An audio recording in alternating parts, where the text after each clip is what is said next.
Oh. Uy. May chichismis ako sa'yo ah. Wala kaming pakialam! Alam mo kahapon, may pinuntahan na akong okasyon. No? Inimbitahan kasi ako sa isang okasyon kahapon eh. May pakain. Alam niyo nangyari? Yung pansit nila, di naman masarap.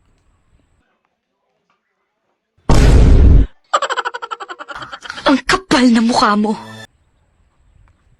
Tapos yung Shanghai, puro balat.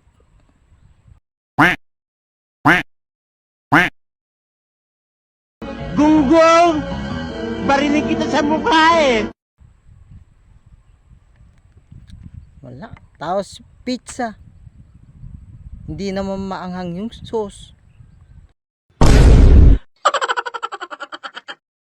Ano ba yung napuntahan ko? Tapos ito yung pinaka masahol ah. Ayaw pa nilang magpa-take out. Ang kapal na mukha mo. Ang sama ng ugali.